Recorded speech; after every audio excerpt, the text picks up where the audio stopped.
for determining strategy for the region regarding development, sustainability, and resilience. Over to you, Peter.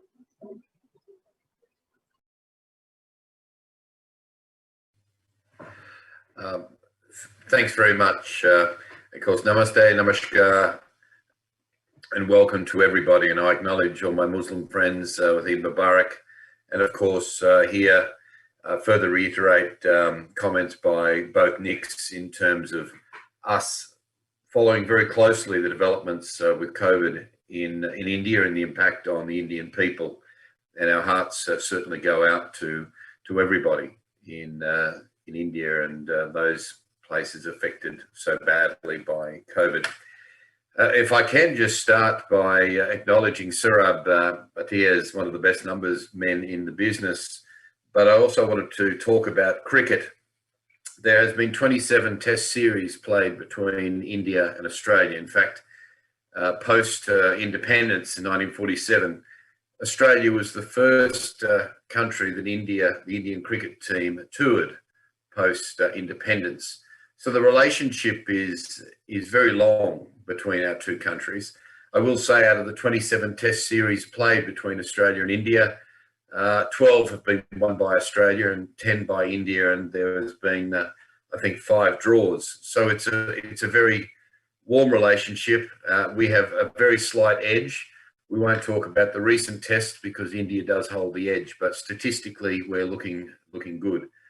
And I guess I'll just start my presentation now, and I want to applaud the IPGA and the Australian India Business Exchange and Austrade, and of course Pulse Australia for their vision in keeping the dialogue going. And I guess if I can just make sure this works.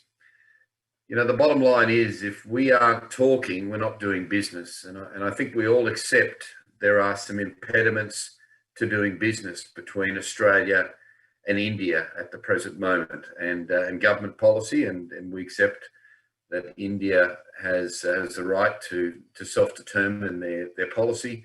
But I just make the observation that it's very, very hard to legislate supply and demand.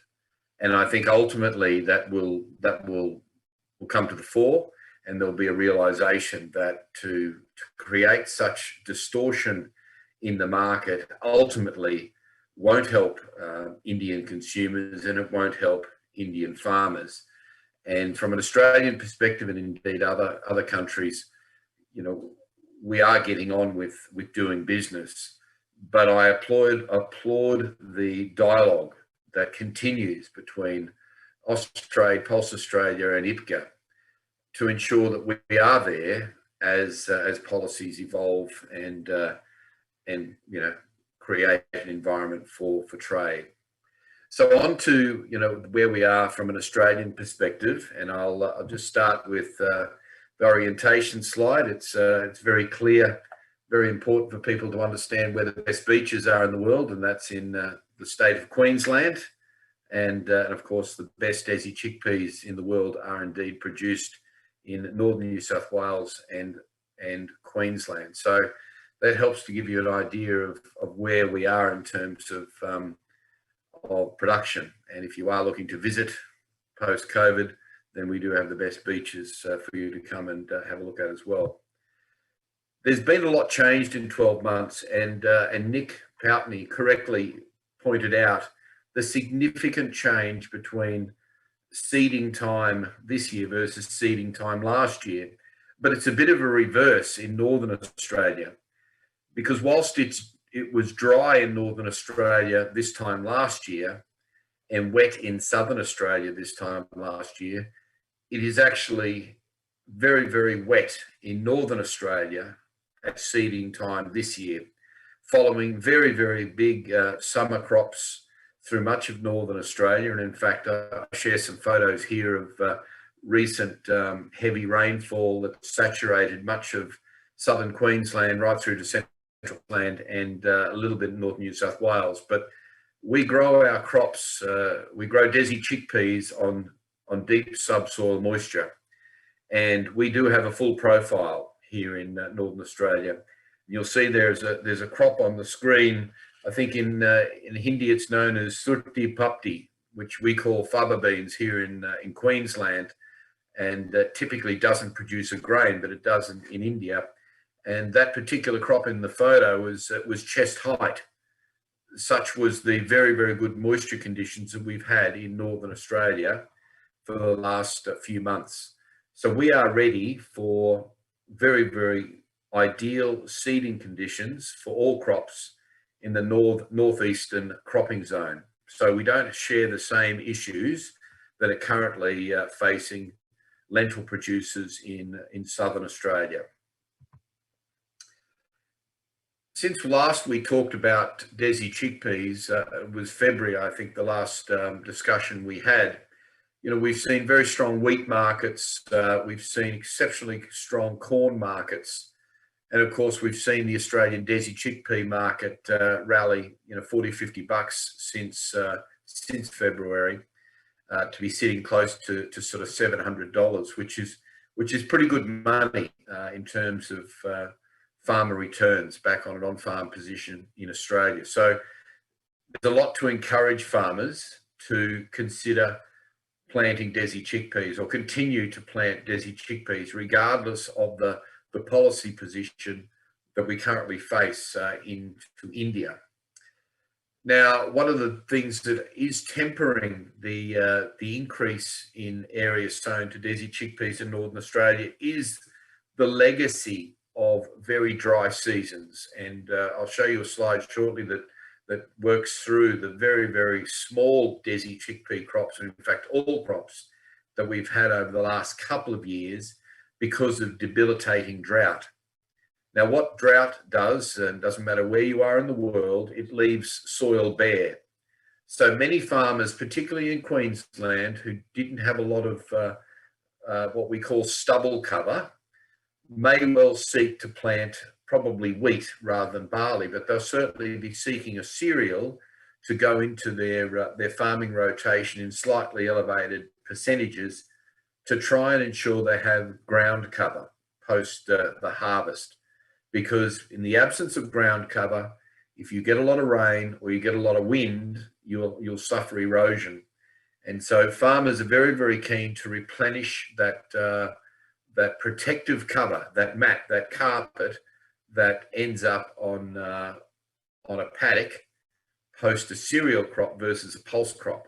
A pulse crop doesn't leave the paddock once it's finished with very much cover, very much protective cover. So we are seeing in Queensland some of the area views being tempered because they want that stubble cover. So we'll need to watch it very, very carefully over the coming weeks to see what we end up with. But farmers continue to enjoy Desi chickpeas. Chickpeas are a profitable part of a farmer's rotation. They used to be a bit of a religious, they were like a religion. It was very important to have a legume or a pulse in the rotation to help with soil health and ensuing crops. But Desi chickpeas, and in fact most of the pulses, are indeed a significant financial part of the rotation. Farmers know how to grow them well, and they grow independently profitably compared with pulses and oilseeds in Australia. So we had a high watermark in 2016-17. You'll notice up the top left of the figures where we did seed over 1 million hectares of Desi chickpeas, and we produced in excess of 2 million tonnes of Desi chickpeas. Sadly, at the end of 2017, we saw the Indian market close, but following that 16-17 year, we started to see drier conditions start moving through that Desi chickpea belt. So even though we had significant areas sown the following year, we suffered significant losses in terms of yields, and that reduced crop size. And of course, 18-19 and 19-20 were again part of those very, very dry production years. They weren't years where farmers made seeding decisions based upon market access, or particularly Indian access. They were largely limited by moisture. And so we did see a massive collapse in area sown in those couple of years following 16, 17, all based on drought, which I talked about before, and which is creating some legacy issues for us this year because farmers do want that protective cover on their farmland. So we fast forward to 2021. We can certainly anticipate an increase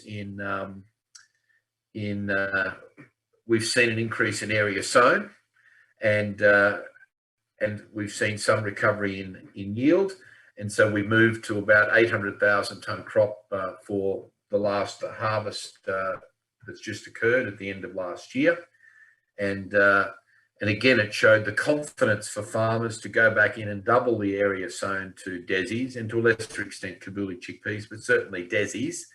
And we have seen the export pace thus far has been quite fast. We've got about 500,000 tonnes already out the door as at the end of March. And typically we would be about 54% of total exports would happen in the first 6 months of the marketing year. So in round figures, in theory, another 400,000 tonnes to go. And that's even without Indian demand. Now, it's largely at the hands of Pakistan. We've seen significant demand from Pakistan, given their dry finish and smaller crop. But what it's showing is we are seeing decent market access for Australian Desi chickpeas, and they are moving, and the market is moving higher. And so that will give farmers significant confidence to actually, for the 21-22 year, to just potentially sneak up that area a little bit over 2021. But it may be only New South Wales that we see area growth, whereas Queensland, the view is that we might be actually seeing the status quo remain in terms of area because of that stubble need. That's the sort of the view from the agronomists in this part of the world.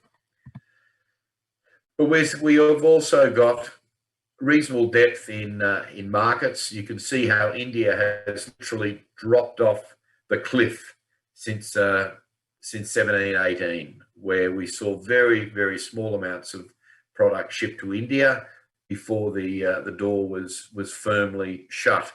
But this year you can see Bangladesh, Pakistan vying for significant volumes. They're very steady. They've been steady buyers. And we've obviously seen volume going to UAE and to the Nepalese markets. It'll be interesting to see whether we do get the opportunity for Iran to move back into the direct import business. And, we'll be encouraged if that market does, in fact, open up. But I guess the bottom line is we do have farmers in Australia that like growing Desi chickpeas. We have the moisture conditions to support a pretty good crop outcome starting from September, October this year. So if, in fact, the Indian policymakers do change those settings, I think Australia will be ready with a reasonable crop at that time. And particularly if the season continues the way it's running, then we could test yields that we haven't seen since 2016, 17.